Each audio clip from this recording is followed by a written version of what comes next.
Hello, everyone, dear viewers of the channel. I am Helena, the guardian of secrets, a researcher of mystical phenomena, and here with me is Vadim, a historian interested in folk culture. And as always, I'm ready to ask the inconvenient questions, Helena. And I am ready to delve into the very heart of Ukrainian mystique, Vadim.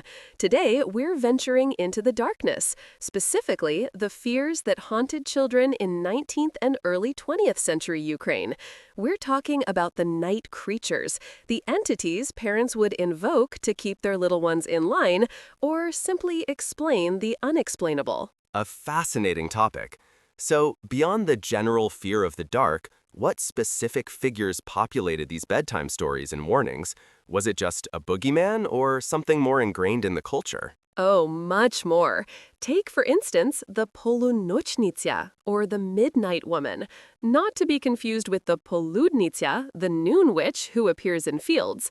The Polunochnytsia was a truly terrifying night spirit. She was believed to visit children who didn't sleep soundly, causing nightmares, insomnia, or even illnesses that mimicked night terrors. They said she would peek through windows or even slip inside, invisible, to torment a restless child. Parents would tell their children, if you don't close your eyes, the Polunochnytsia will come and steal your sleep. Interesting. So, a specific entity to explain sleep disturbances in children. From a historical and psychological perspective, this sounds like a classic example of personifying the unknown. Nightmares, feverish dreams, sleep paralysis, these are common childhood experiences.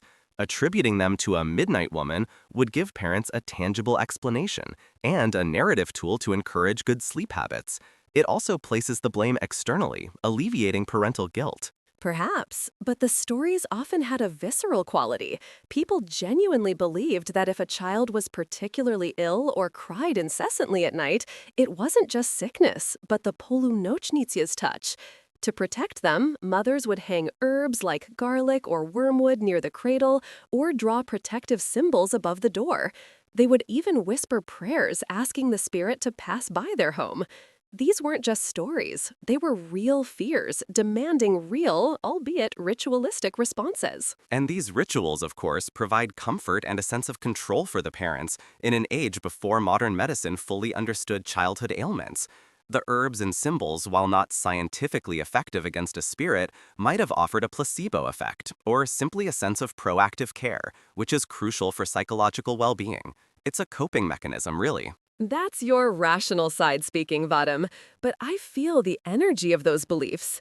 Then there was the more generalized but equally terrifying Babay, or Buka. This was the ultimate Ukrainian boogeyman, usually shapeless or described vaguely as a shadowy figure under the bed, in the closet, or hiding in dark corners.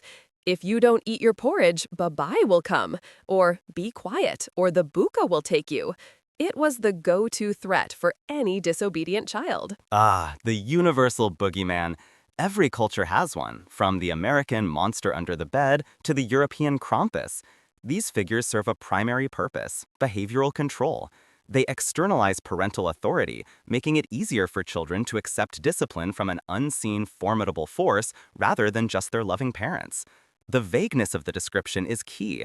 It allows the child's imagination to fill in the most terrifying details. Yes, but in Ukraine, the Babay wasn't just a simple scare tactic. Sometimes these figures were associated with real dangers.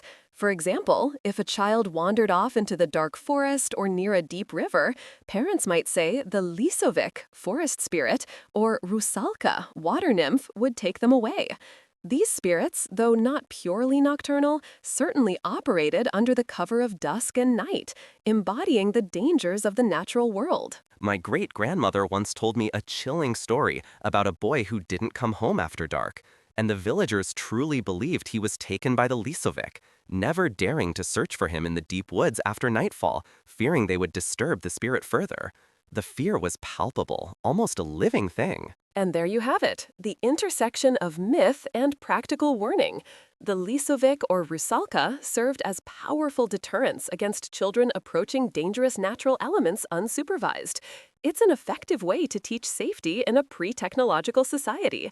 The stories imbue the environment with a perceived malevolence that protects the child more effectively than a simple "don't go there" ever could. The tragedy of the lost boy, while sad, reinforces the power of the legend, providing a cautionary tale that would be passed down generations. It was also about the deep respect for the natural world, the understanding that humans are not always in control.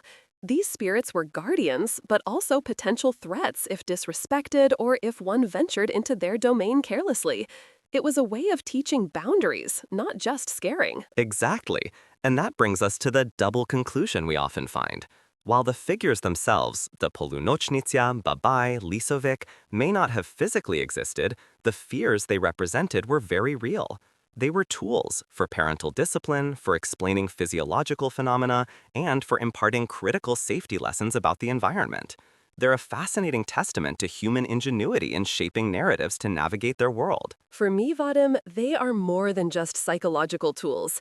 They are the echoes of an ancient soul, a deep connection to the unseen world that our ancestors felt so strongly.